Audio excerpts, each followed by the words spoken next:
So, dear students, we're going to see the Unit 5.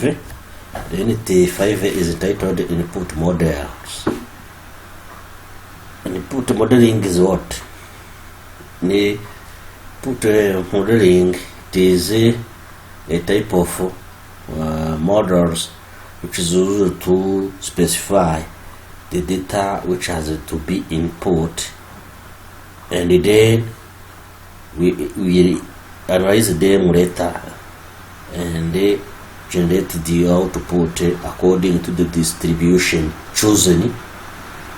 So input models are the driving force of simulation. This is very important.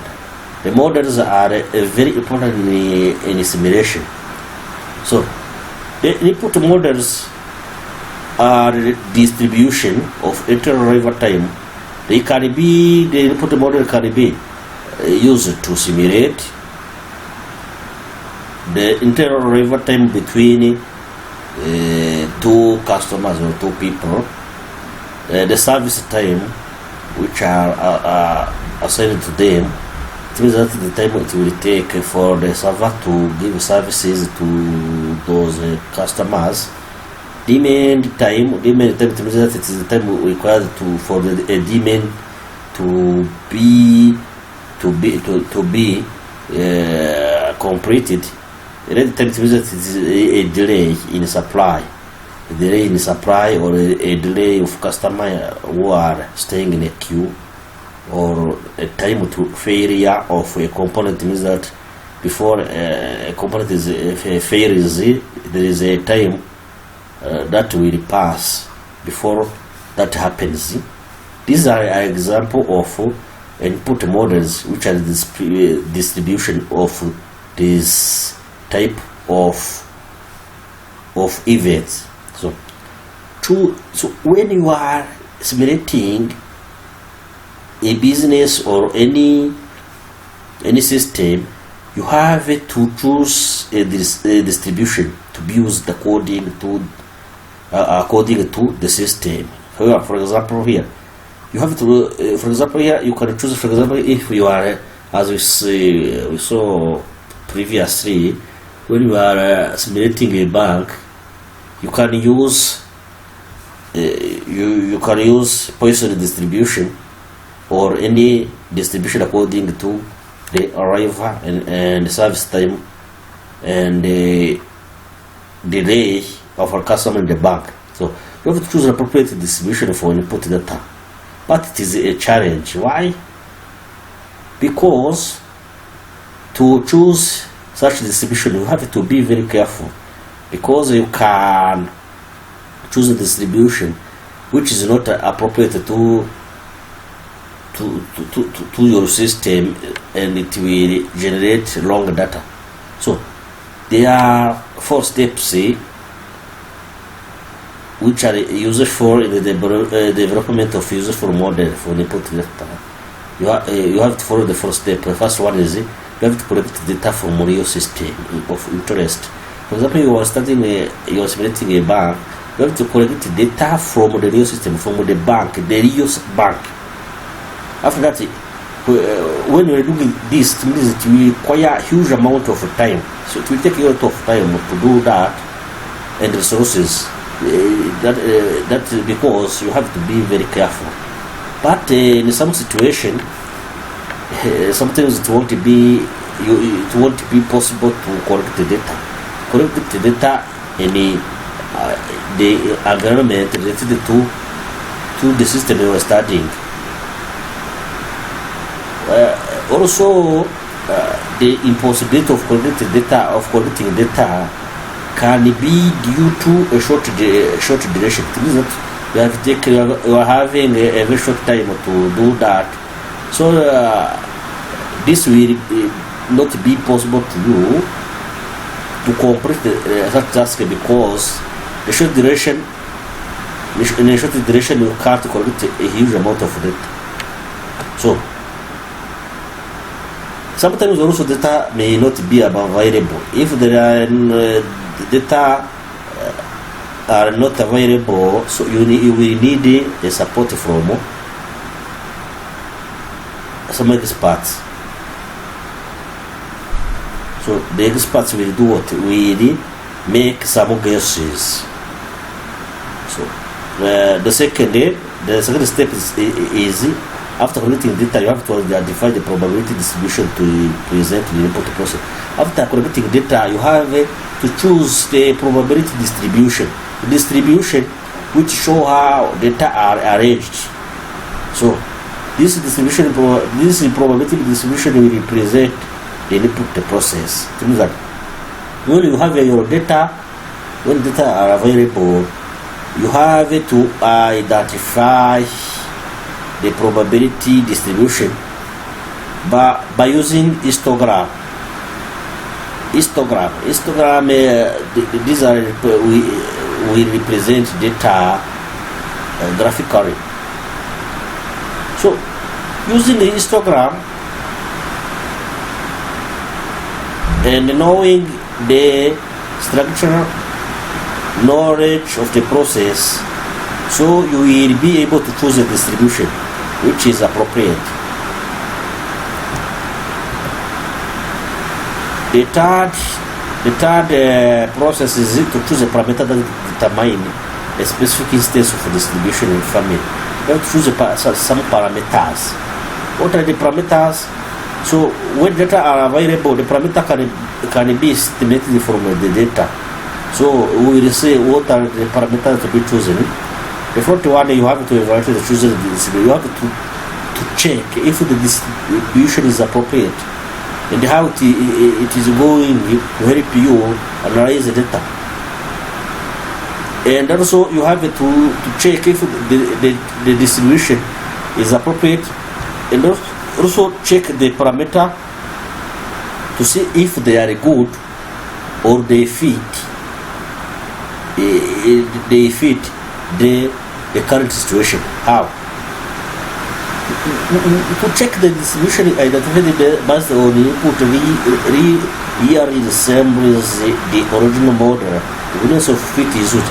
You have to check if the distribution you have chosen really resembles to the original model.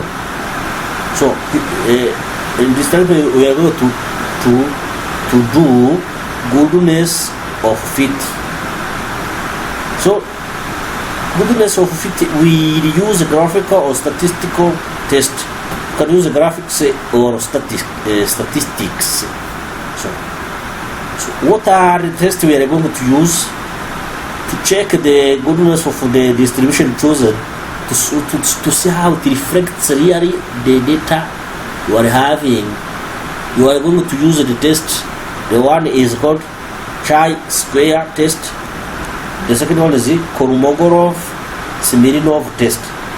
So you can choose any one of them because they give you very nice results. So here we choose this one. We use this one.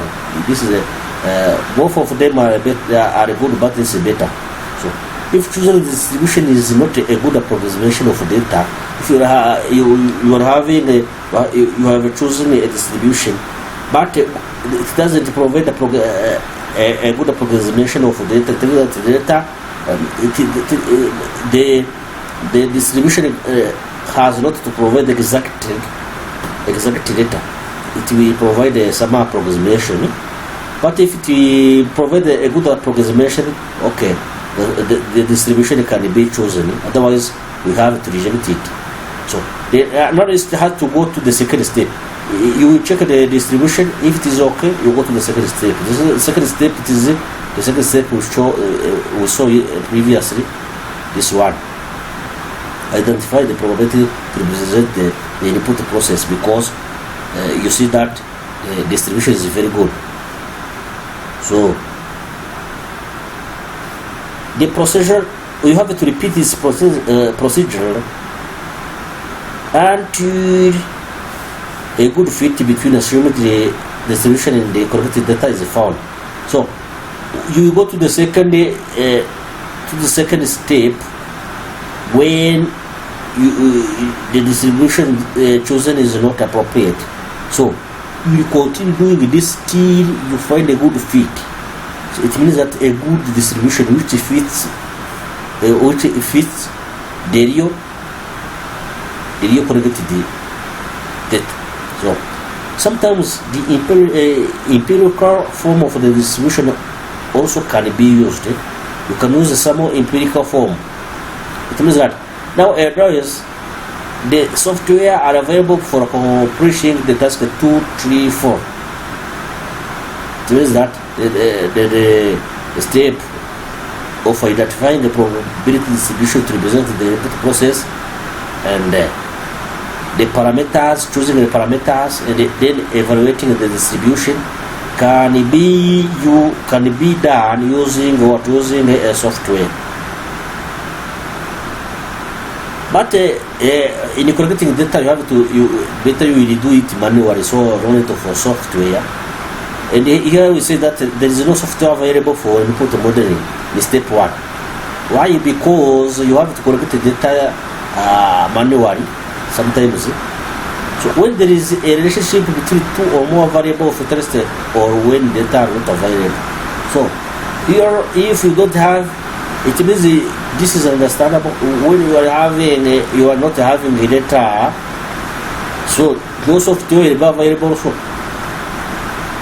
So it means that the software will be available according to the data when you are having data collected. If you don't have data collected, so there won't be any software to do that. Data collection. Data collection is the one of the biggest tasks in solving a real problem and also in simulation. Data collection, some people think that it is a very easy task, but it is a very big task because it requires a lot of time. So you have to focus on the input modeling. It means that the statistical aspect of fitting probability distribution to data. So you have to think about the input modeling. It means that if you say input modeling, it means that you have to think about the statistics.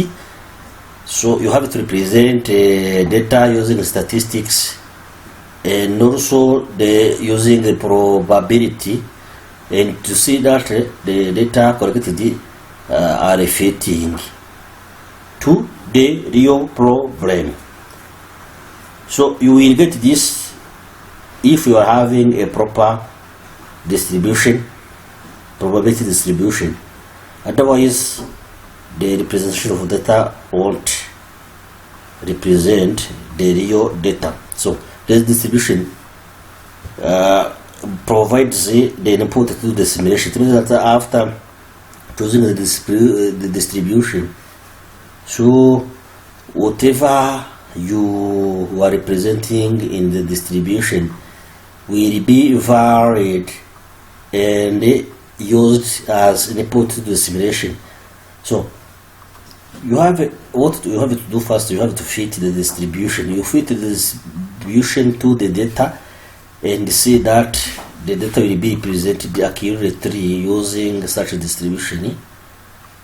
So such data will be handed to the input software. So you will take the data which you have represented using a distribution, probability distribution, and then you hand those data to the input modeling software. You will enter those data into the input modeling software. After inputting those data into the modeling software,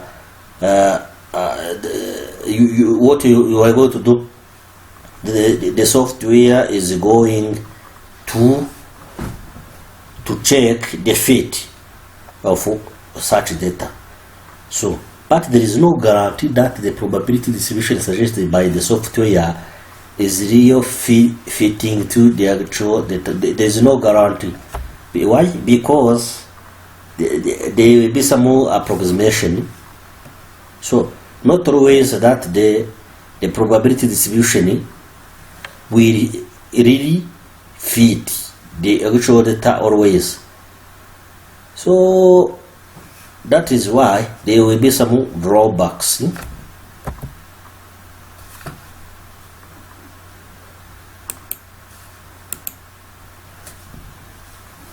which drawbacks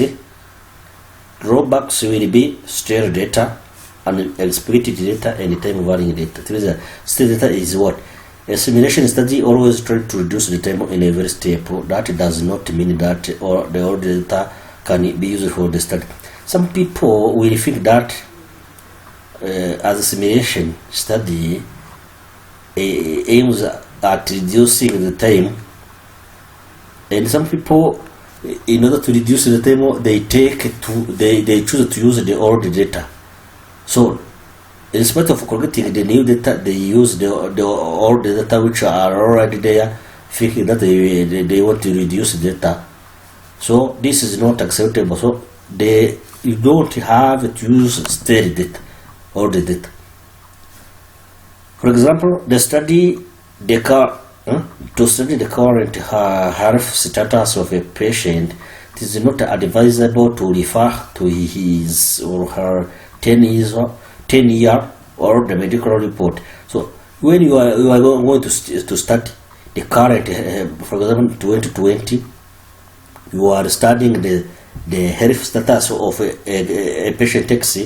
So you don't need to refer to the past 10 years medical report, because there have been so many changes in his body, and that his actual sickness that is not the same as the one he had such in the previous time. So you have to study his current situation, because so many changes has occurred during the 10 years. So the out-of-date study should not be used. Why? Because when you feed such old data to the input modeling software define a tree, we won't get an appropriate distribution. So when you are feeding old data to the software, you won't have appropriate distribution. So don't use stale data. The second one, unexpected data. Means that sometimes the software may generate unexpected data. Unexpected data means it will provide the data you are not expecting, or you don't want it. For example, the time required to pass through a security gate may be shown as negative. You see, for example, the time we are studying, we are having a data, and there is a situation where we want to compute the time which is necessary to pass through a security gate, which can be shown as negative. The negative time doesn't exist, but sometimes the software can generate such data. So this is an unexpected data. So time varying data. You can have a time varying data. It means that based on data available, some of the distribution may be decided by the software. The software can decide to use a distribution according to the data you are having. This is the problem, because the software is choosing the distribution to you, but you should do it yourself, not the software, because you can choose the software can choose the distribution which is not appropriate. For example, number of calls received at a call center per day can be treated as a Poisson distribution. You can have the number of calls received at a call center, and you enter the call, the number of calls to the software, but software will choose the Poisson distribution. This is not true, because the number of calls will not be equal when we distribute or divide them into per hour basis. So why? Because in the morning there will be less call. At mid time, very a lot of calls. At evening, very less. So if we are having such type of calls distributed in such a manner, so you don't have to use a Poisson distribution. So it won't be appropriate. But your software can choose the Poisson distribution to you when you have such type of data. So the data won't reflect the real data. They can be also the dependent data. It means that data available may not always be independent. They can be dependent data. It means some data depends on other data. So those data are not independent. For example, a sale of cool drink is seasonal. Hence, its distribution is fit based on average sales throughout the year. It may not give the clear idea about the actual sales. Here we are having the sales of cool drinks, which is based on seasons. So the cool drink sales depends to the season. So as it depends on the season, you can give wrong output. Why? Because the sales, the amount of sales depends on the season. For example, if you are selling your cold drink in summer, we have so many customers, which is different from when you are selling your cold drink in winter. So few customers will buy cold drink. So here, what it may give. It may not give the clear idea about the actual sales because it will change according to the season. So, for the above situation illustrates that having data is not enough for an effective input model. This means that having data there, it doesn't mean that you are. It means that it is enough to you. No.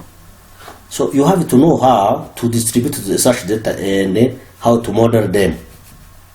So the data should be sufficient, new and clean. Data must be new and clean, no errors, and also new. If you're using data of 2010, those data are also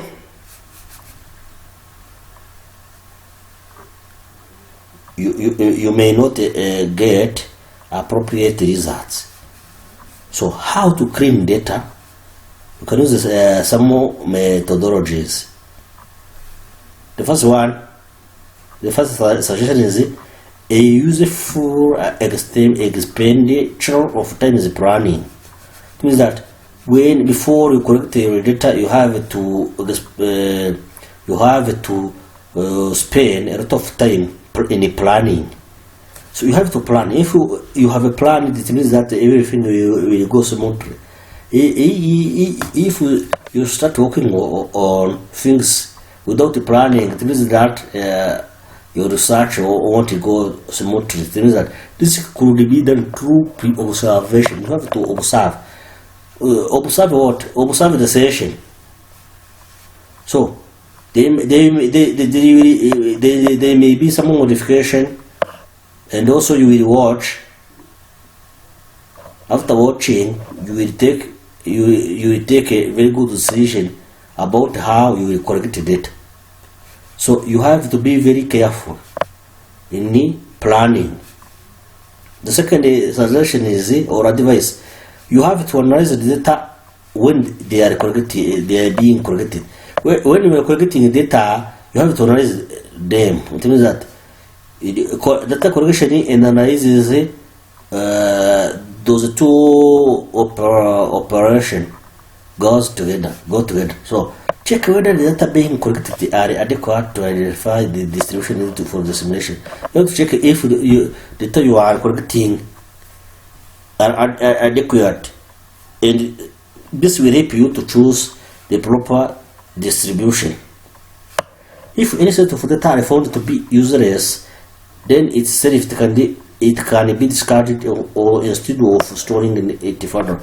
It means that, for example, you find that some data are not useful. So what you have to do, you have to discard them immediately, because they will be of no use in the future. So what you have to do, try to combine homogeneous data sets, the data of homogeneity in successive time period and during the same time period on successive day. It means that you are having a same data set which are homogeneous or the same. So you have to combine them so that those data, if you are having a same data which are not combined, it means that you are wasting you're wasting your space, you're wasting everything, you're wasting your time. Better you try to say the data who are the same, which are the same together. Also, you have to be aware of a possibility for data censoring. It means that data censoring means quantity of traces is not observed on its entirety. It means that you have to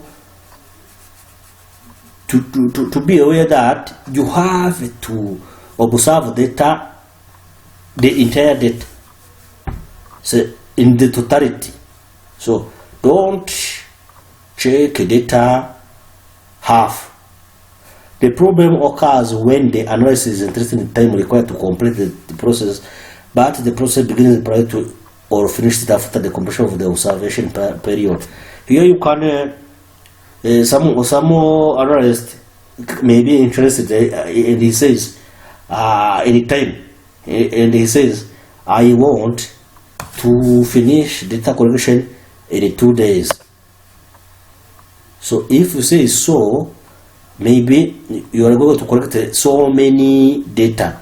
So after that you will find that 2 days will not be enough. You have to add some extra days. So that is why don't think about the time, but you have to make sure that the total data has been censored. Consider the possibility that the sequence of observation that appear to be independent actually has autocorrelation. If you are having observation, but those observations are independent, this doesn't mean that they don't have any relationship between them. There must be some relationship and autocorrelation between those observations. So you have to make sure that autocorrelation is there. You have to keep in mind that there is the difference between input data and the output data, and be sure to correct input data. So you have to make sure that there will be some differences between input and the output data. But the input data, you have to see the output data is the result of the input data. If there is no relationship between them, it will be a problem. So we can identify the distribution of data. So identify the distribution of data. Here we are going to see the methods for selecting families of input distribution. After selecting data, you have to identify the distribution of data and show how data are distributed. So we have to choose methods which are used to select families of input distribution. So here what we do, we assume that data are independent, the data are not independent, are independent but identically distributed. So how? First we use a histogram. Histograms are the distribution which are used to show how data are arranged. So a frequency distribution in histogram are used for identifying the shape. Histogram will be used to identify the shape of distribution. So the histogram has to be created or constructed. How we use the 5 steps. The first one, we have to divide the range of data into equal intervals. You divide the range of data. If you're having data, you have to divide its range into different intervals. It means into two different parts, but each part has an interval. So we label the horizontal x-axis. The histogram must have x-axis and the y-axis. X-axis must be go to the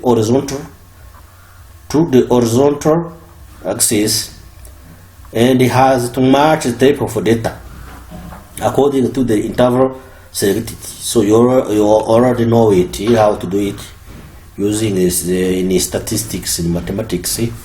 So the third one, you have to find the frequency of occurrence within each interval. After specifying the interval of data, you have to provide the frequency of occurrence within each interval. After that, you have to label a vertical axis, which is the y-axis, so that the total occurrence can be plotted for each interval. It means that y-axis also will be used to other type of data, but also in the same intervals, so that x-axis and the y-axis will be corresponding.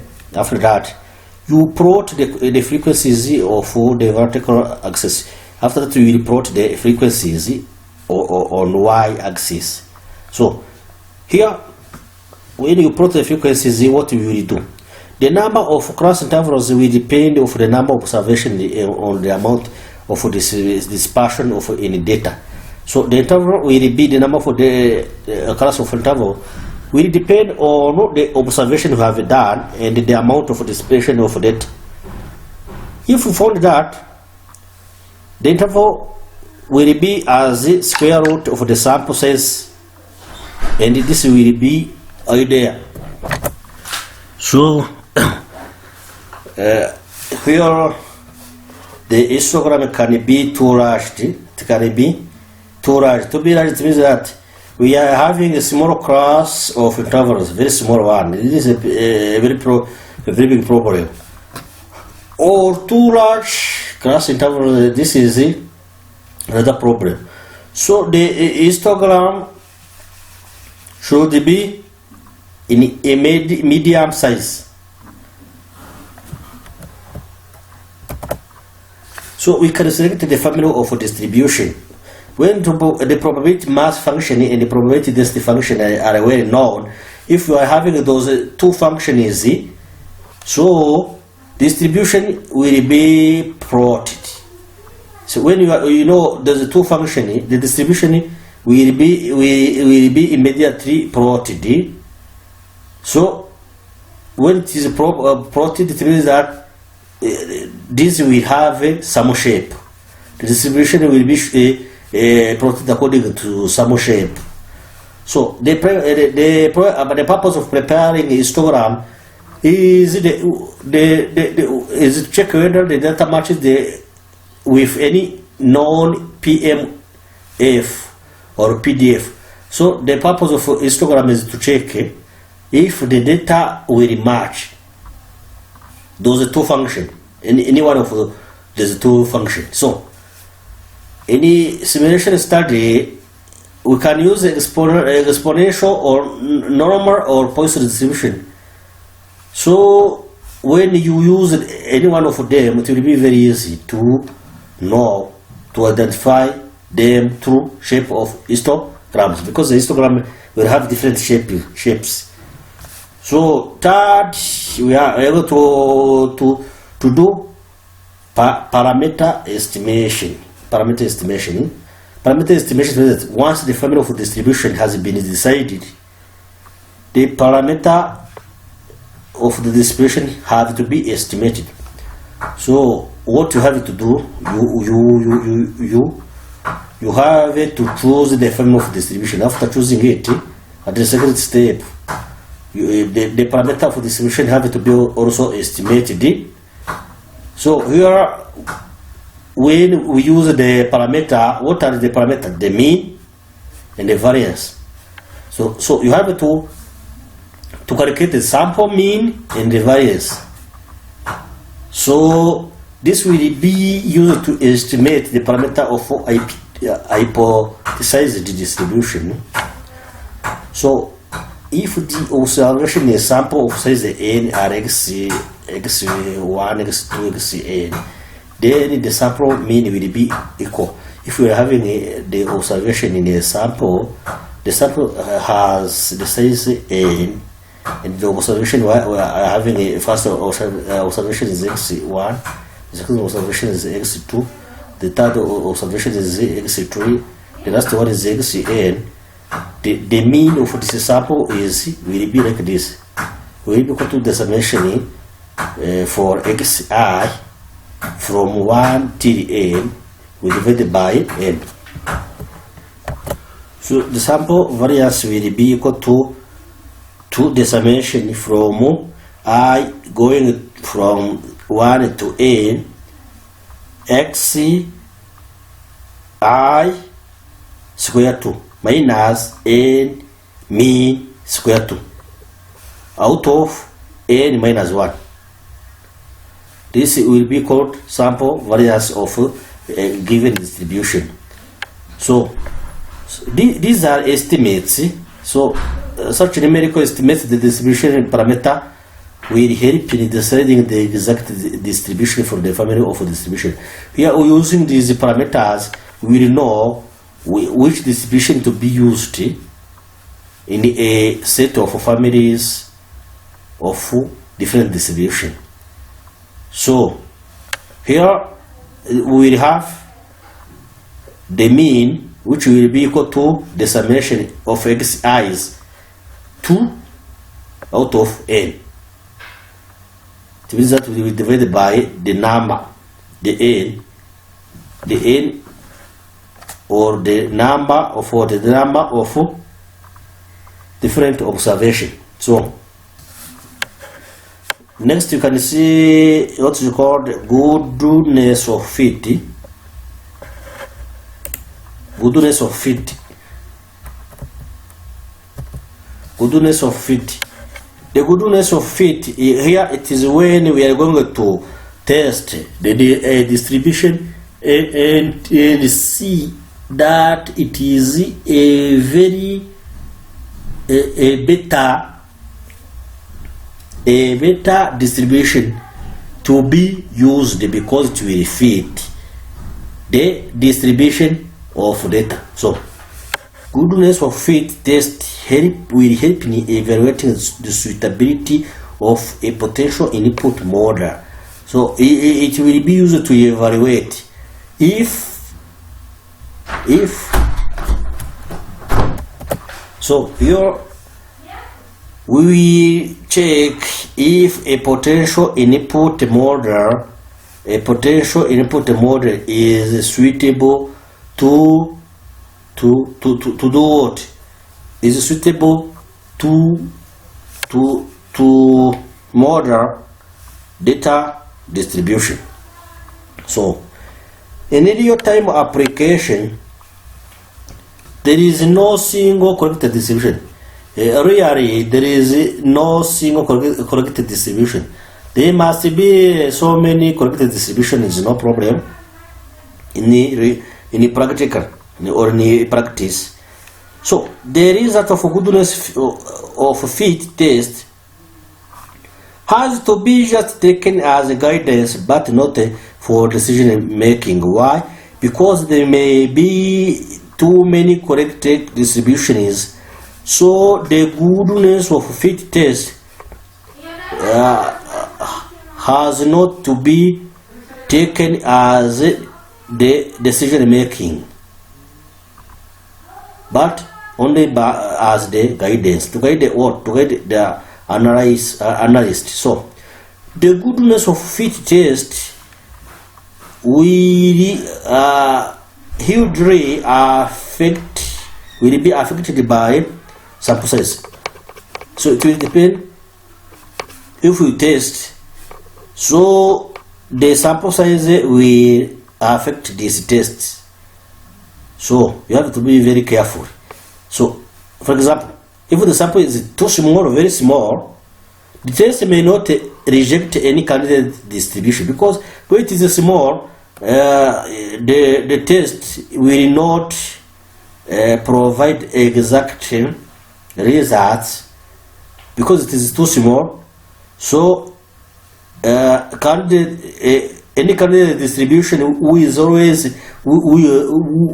is already there won't be rejected, it will be constant. So this is a mistake. If it is too large also, it will be also the problem, because the test may not accept any distribution. Too large, no distribution will be allowed. Too small, some incorrect distribution will be accepted, or distribution will be accepted because it is too small. So the proper choice of sample size has to be made. So you have to choose the proper sample size, otherwise there will be a problem. So if you use a chi-square test and the Kolmogorov-Smirnov test for goodness of fit, so the hypothesis about the distribution form of input data will be tested. So here the mean will be always the same, it will be equal to the summation of xi's out of n, always. So now we are going to see chi-square test, how it is done. How? Let's check. Test. Chi-square test. It is a test for goodness of fit test. It tests the hypothesis that a random sample of size n of the random variable x follows a specific distribution or not. So here, using this test, we check if a random variable x follows a specific any distribution or not. For example, you can check a number of arrival of customer in the bank. That arrivals of customer at the bank can be represented by x. You can check if those arrivals follow a specific distribution or not. You can say the number of arrivals follows Poisson distribution, or follows normal distribution, or follows exponential distribution. So the test is valid for large sample size. The test will be valid for a large sample size, a sample which is big, and also it works for both discrete and continuous distribution. For example, here the given n values are arranged into a set of key classes. We are having n values. For example, we are having 20 customer coming, n is equal to 20, and we arrange those arrivals of the customer into k class. K class means that the arrivals we arrange them into a number of classes. For example, 5 classes using intervals, classes of intervals or series. We can call them intervals or series. So the test statistics is given by, it will be given by the chi-square test is denoted by this one, x0 power 2. There will be a summation from I is equal to 1 till k. Here we are going to have observed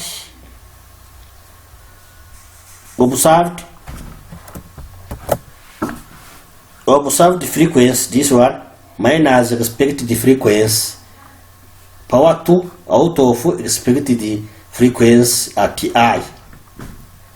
So this is chi-square test. It will be equal to the summation of this divided by the expected frequency. So here OI means that observe the frequency which is in ith class interval. So EI is the expected frequency. Also the frequency is a frequency which you can also have, and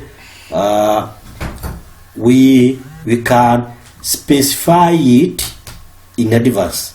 Expected it is the one we expect to get. So there's the expected frequency will be in the same class interval as the observed frequency. So the expected frequency for each class interval is computed as expected frequency in each class interval will be computed as expected frequency will be equal to NPI. NPI means that PI is the theoretical hypothesized probability. This is hypothesized probability associated with that class.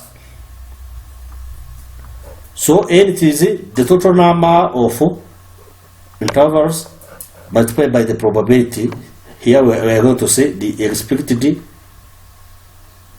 frequency. So we can see that the chi-square test we approximate its distribution using k minus s minus 1. As you saw, we saw what is k and s, degree of freedom. So s is the number of parameters. If we are having two parameters, for example, we are having the mean, which is equal to, it is equal to lambda, and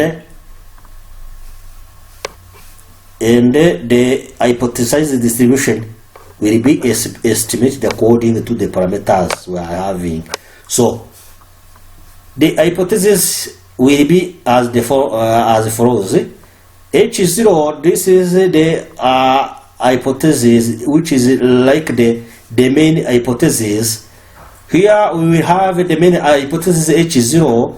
It will be there when the random variable x follows the specific distribution of the parameters given by the estimates. Here the hypothesis 0 will say the random x follows the Poisson distribution according to the parameter, for example, mean and variance. H1, this is the alternative hypothesis, which will state that the random x do not follow the specific distribution, or the random variable x does not follow Poisson distribution. So the H0, it is the approval. H1, it is the opposite, the negation. So we can reject the H0 can be rejected. It will be rejected if the calculated value does not follow the specific distribution. So the H0, the random variable x, follows the specific distribution with the parameter given by the estimate. So here H0 will be rejected if we have when the random variable x does not follow a specific distribution. H1, at such time H1 will be used. It means that the random variable do not follow the specific distribution. This is will be used when H0 is false. So H0 will be used when H1 is false. So one is an alternative to another. So here the H0 is rejected if the chi-square test calculated value x0 power 2 is greater than the table value for a given level of significance alpha. It means that we calculate the value of chi-square test. If its value is greater than the value existing in the table we are going to see the table in the upcoming section. If the value of our chi-square test is greater than the value which already is there in the table, we are going to do what? We are going to reject the hypothesis H0. So, if the expected frequency, these are the rules we are going to follow. So, this is very important. If the expected frequencies are less than 5, if there are the expected frequencies are less than 5, because if they are less than 5, it means that we are having too small sample, a very small sample. When we have a very small sample, it is a very problem. So that is why we don't have to consider the case when we are having expected frequencies less than 5. So in order to avoid this, we have to combine those expected frequencies with adjacent class in order to find a value greater than 5. So when we do that, the corresponding also observe the frequencies value have also to be combined in the same manner, and then the value of k has to be reduced by 1 for each cell that is combined, because we have combined those cells. So the key value has to be reduced by 1. So you have to memorize those rules, because they must be followed when we are calculating chi-square test value. So let's see an example here. We are having an example here. I am having xi. Xi is like a counter, 0, 1 till 11 total. So here I'm going to calculate the total. This is the counter, no problem. You can count it from 100 and so on. 111 and so 100, 100, 203, like that, no problem. But better you start from 0. So observe the frequencies. You observe the frequencies. We are going to see how we calculate them. So here, observe the frequencies have been given like this. So they are given in the problem. You are given those values. After being given those values according to the formula, we have to calculate other values according to the observed frequency which has been given here. So the first frequency is 12. It occurs at x0. The second is 10, occurs at x1. The last one occurs at is 1. The value of observed frequency is 1, occurring at x11.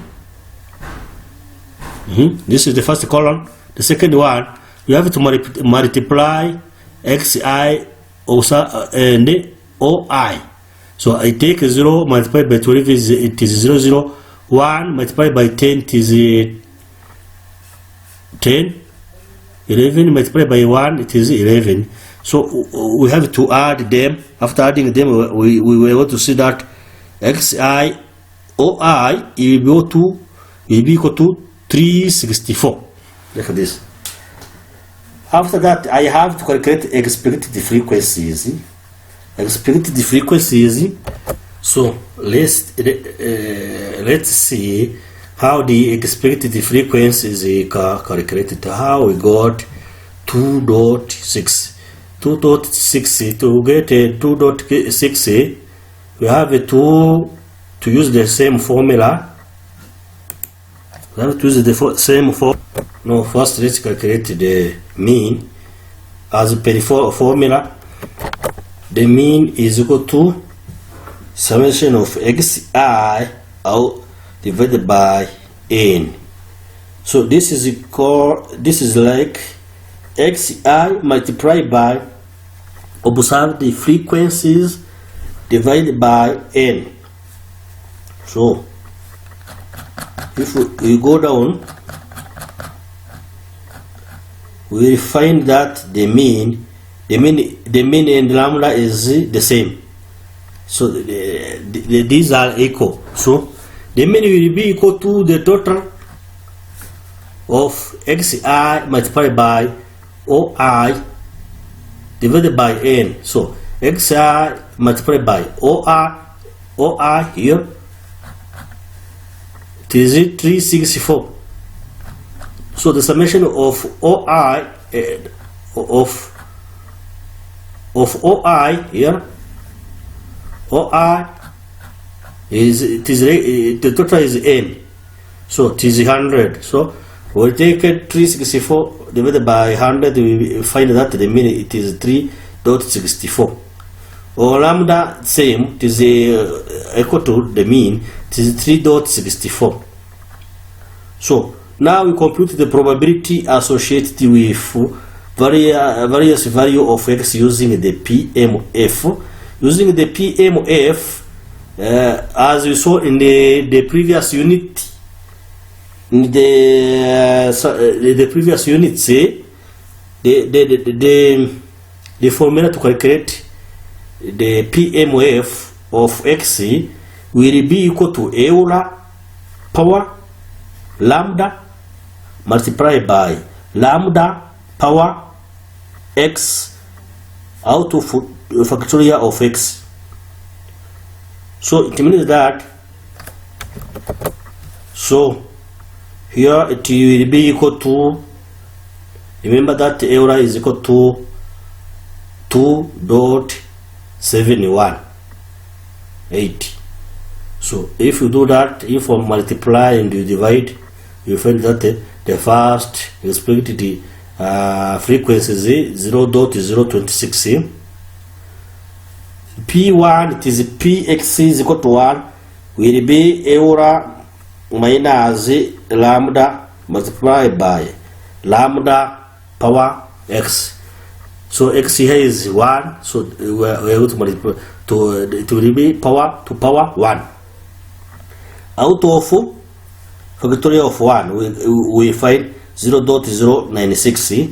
P2 it will be the same, it will be 0.174. So you see, the first 0.026 it is here.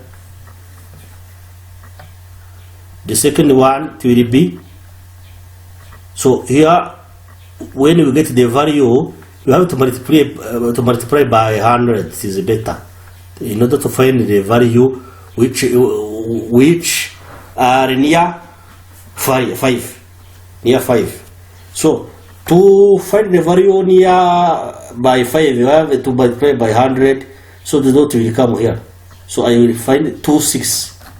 I will get 26 here. Here I find 96. And here I will find 17.4 here. So you will continue, you calculate everything the same way till the end. So after that, after getting those values, I can calculate the expected frequencies. The expected frequencies, I told you that you have to multiply by 100 in order to find the value which is near 5. So, but you multiply this 100. The 100 is what is it is n. What is n here? Here, the total number of xi. So it is 100. That's why like this, and so on. So whenever expected frequencies are less than 5, because we multiply to in order to find the value which are near 5. So when the expected frequencies are less than 5, you have to combine with adjacent value. So the first value is 2.6. It is less than 5. If it is less than 5, it means that the interval is very small, so it is not good.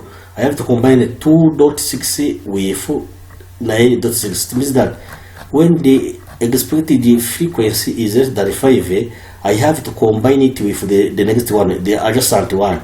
The adjacent one is this one.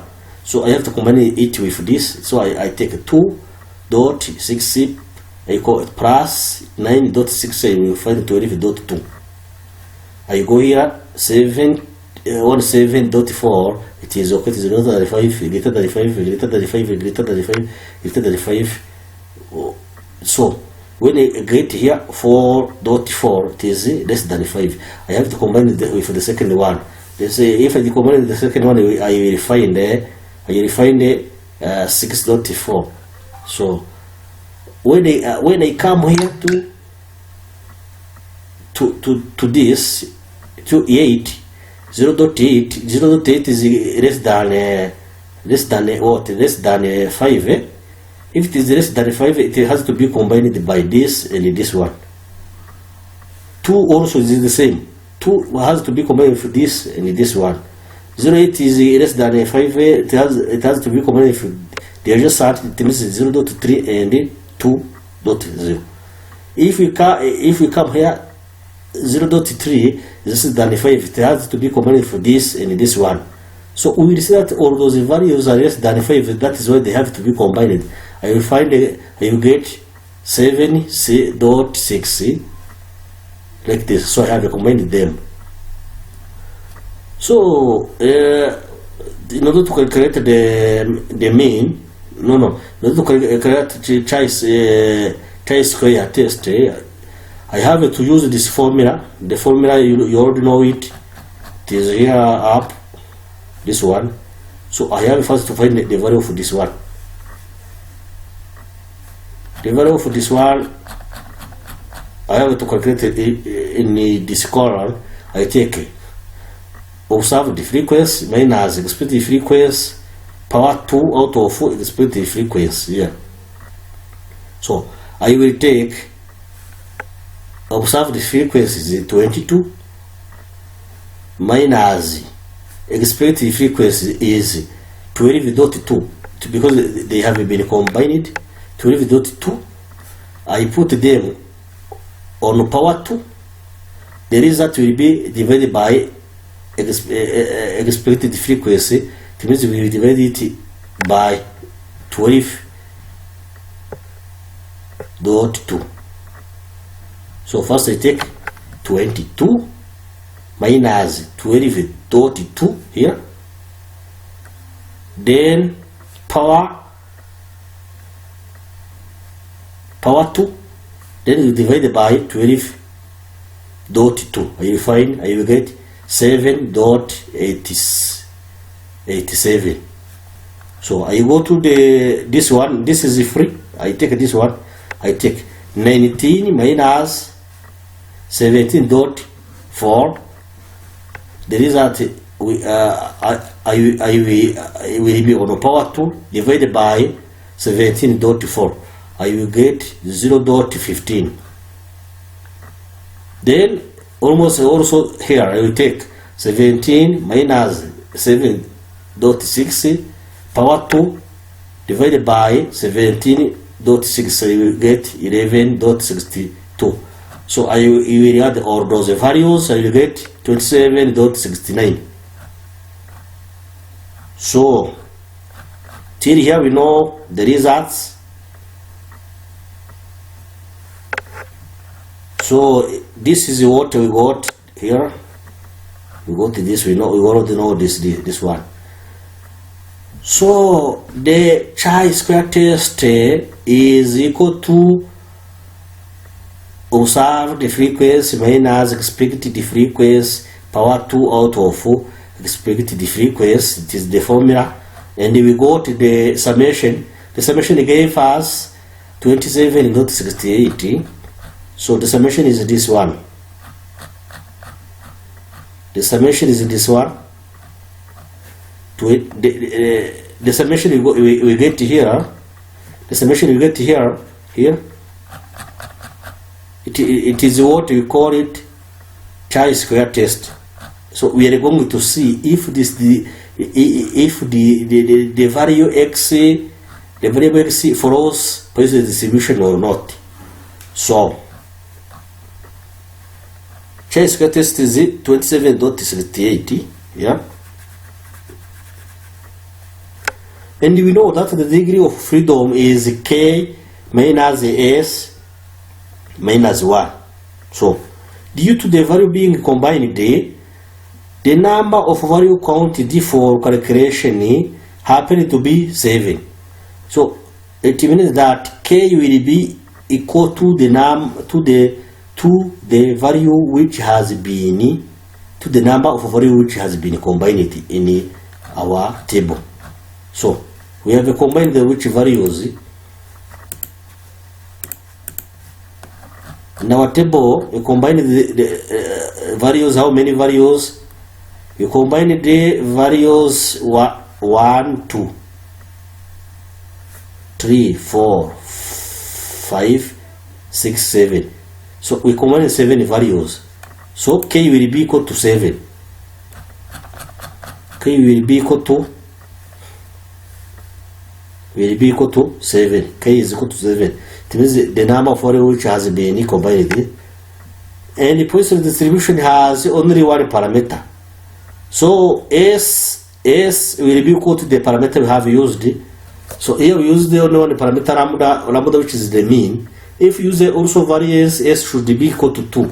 But we are having only one parameter, which is lambda or mean. So as it is one parameter, S is equal to 1. So the degree of freedom will be what? Will be 7k minus S, which is 1, minus 1 in the formula. So I find that the degree of freedom is 5. After getting the degree of freedom of 5, so we are going to compare the value we got from chi-square test. Chi-square test is equal to 27.68, and check if it is greater than the value we are going to get in our table. This is a table which has been provided. So it is already there. You have to have it in order to know the value of this. Square test, chi-square test, when we are having a degree of freedom 0.05, it means that if I have 5, it is 5%. If it is 5%, it means that it is equal to 0.05, comma 5. What is this 5? It is this one.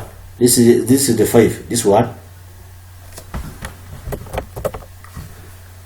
This, what we have to do, we take that the degree of freedom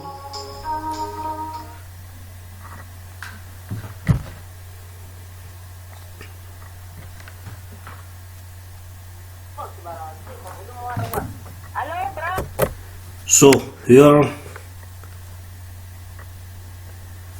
we are having in the question that the level of significance is 5%. 5% means that 0.05. It is here. Chi-square test, when you have a level of significance 0.05 with a degree of freedom 5. So the value of this is found in the following table, the Poisson distribution table. So the value of this one, it is the value we got previously, it is 20. So the chi-square test we got, it is 27.068. So we are going to check if the chi-square test the value we got using this formula is greater than the value we are going to find in our table. If it is greater than this value, our hypothesis is rejected. So because we will conclude that the given value of x are not following Poisson distribution. That is why you have rejected our hypothesis H0, because the chi-square test calculated is greater than chi-square test provided in the table when we are having the level of significance 5 and degree of freedom 0.05. So let's check in the table.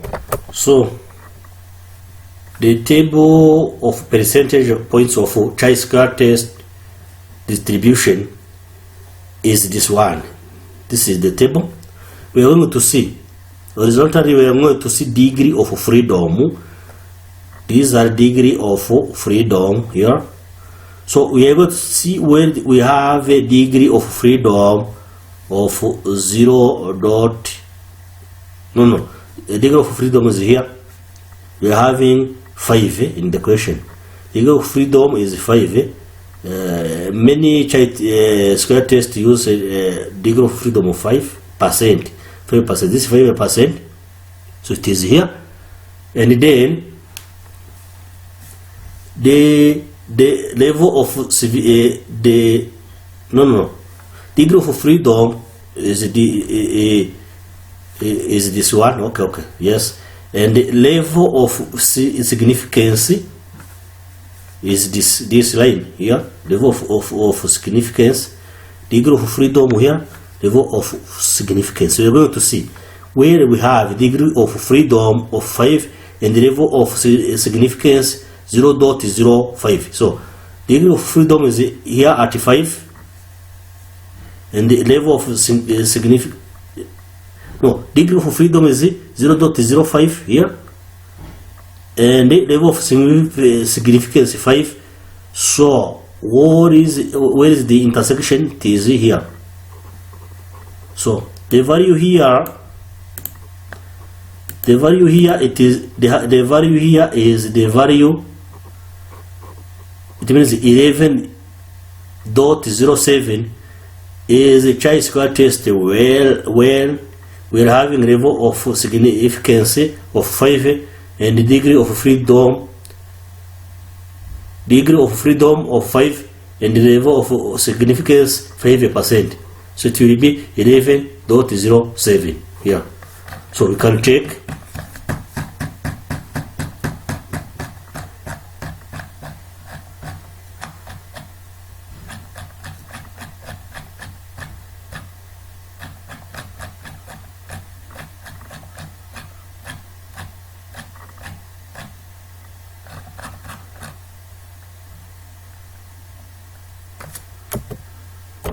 So here in the table you got that is 11 dot, as you saw in the table it is 11.0 other number.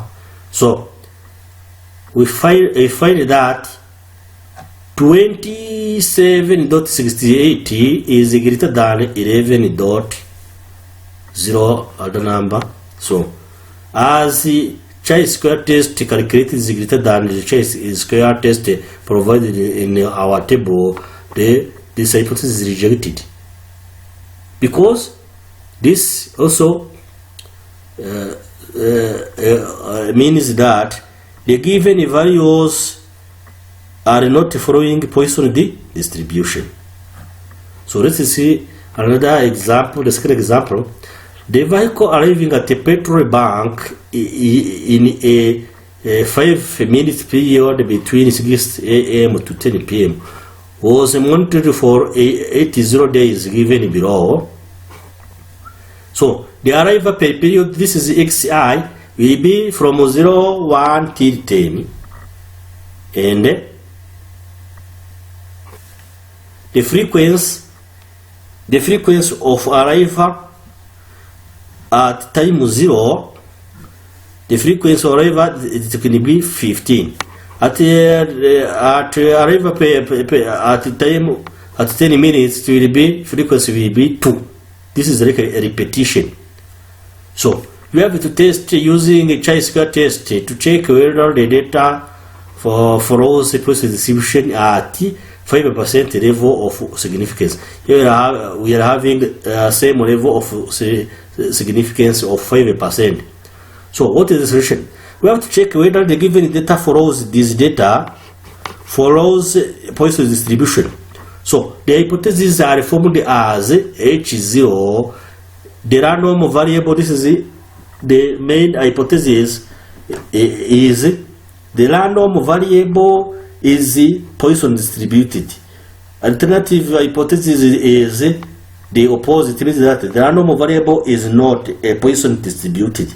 So the PMF, this function for Poisson distribution is Px. This is the same formula. Use Euler power minus lambda multiplied by lambda power x divided by a factorial of x for each x going from 0 to and so on. So the mean lambda will be calculated as in the following example, the same. We are going to see that it is 2274 out of 80. 80 means that we are having the 80 is what? 80 is the 80. 80, it is the total number for the days. This is like n, and this is the total number of xi. So it means that the total number of observed frequencies. So you have to refer to the previous example, or we are going to see it in the table. So let's check the table. Observe the frequency. It is it means the total number of xi, and then we take xi multiplied by observed the frequencies. If we add them, we find that it will have total value of 274. When we take the total value of 274 divided by 80, we will get the mean or lambda. So the mean will be equal to 274 divided by 80. We are going to find that the mean or lambda is equal to 3.425. So we have to compute the probability associated with various value of x using PMF and lambda. So this is the same as previously using the same formula. This one we take px0, px where x is equal to 0 will be equal to Euler power minus lambda. This is lambda multiplied by lambda power 0, which is x here, x divided by x factorial of x here is 0. So we get 0.0325. So the expected frequency will be 80 is n expected frequency AI is equal to NPI. It means that A0 will be equal to 80, which is n multiplied by pi. Pi is what? Pi it is p0. It means 0 multiplied by 0.032. So I will get 2.6. Pi you will calculate the same. We will be calculated in the same manner, and P2 the same manner. So you continue till P10 and E10. So after calculating, you will get these values. This one, these values. So we are going to check where we are having expected frequency less than 5. It is the same as in the previous exercise. 2.6 is less than 5. So we combine it with the adjacent cell or the next value. If you combine it, we find we get that 11.50.04. So we continue. This is bigger than 5, bigger. So when we arrive here, this is bigger than 5. Okay, it is very good. But when I get 2.856, this value is less than 5. I have to combine with the adjacent cells. It means that I combine it with the previous one and the next one. So I combine it with the previous one, and then the next one, goes to the next one is smaller than 5. I combine it again with the next one till the end. So I will get 10.528. After that, I calculate observed frequency minus expected frequency power 2 out of expected frequency. I will get observed frequency is 27 minus expected frequency 11.5004. So I take 27 minus this, and then I put the result will be on power 2, and then the result will be divided by expected frequency. You will find this value. I do the same here. You get this. This will give you this one, and this one. So this will give you this one same. I take 18 minus 10.528, and then power 2 divided by 10.528. So I get 5.3031. So the total value will be equal to 35396. This is the chi-square test. So the chi-square test is equal to this value from our calculation. So I have to find the degree of freedom in order that I can check the results in the table and then compare it with our calculated chi-square test and check if our value follows Poisson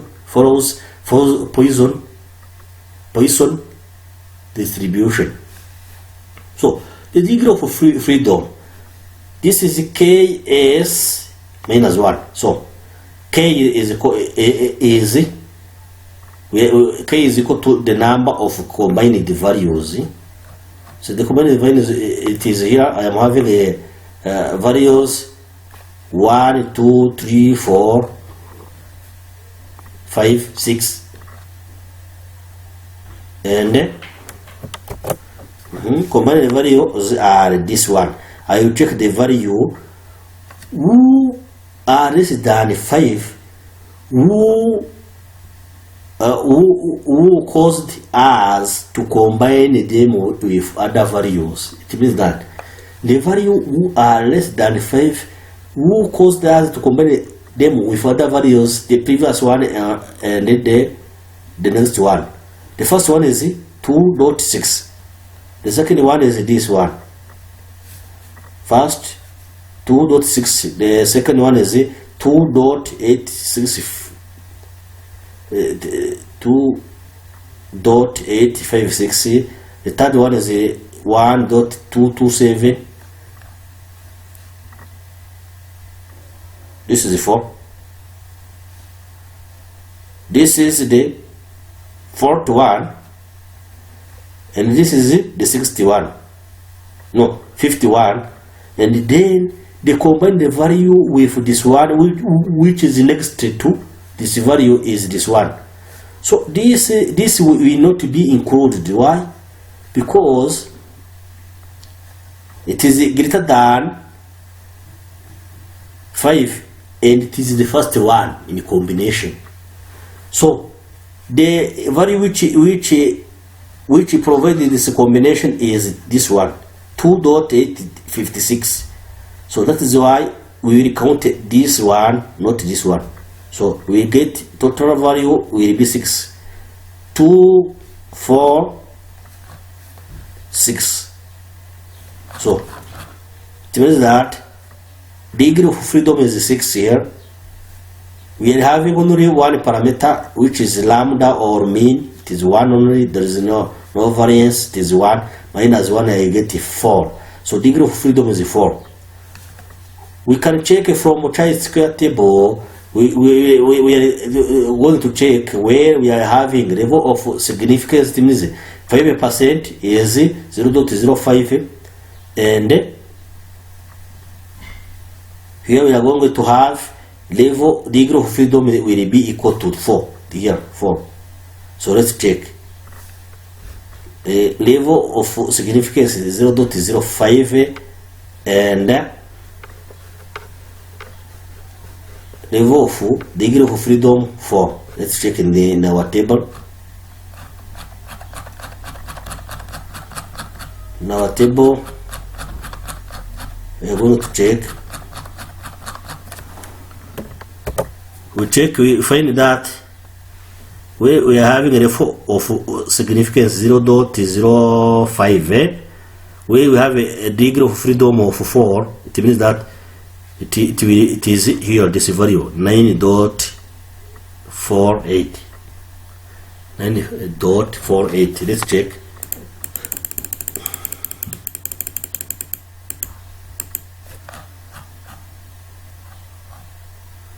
I got 9.49. Okay, so here we saw that chi-square test calculation resulted into 35.396. This is greater than the chi-square test found in the table. So as it is greater, HO or the main hypothesis is rejected. This means that the given data is not following the Poisson distribution. Which data? These data are not following Poisson distribution. So, dear students, we are going to see chi-square test for exponential distribution. Here, what we got today, it is chi-square test for Poisson distribution. So, next we will see about chi-square test for exponential distribution. Thank you.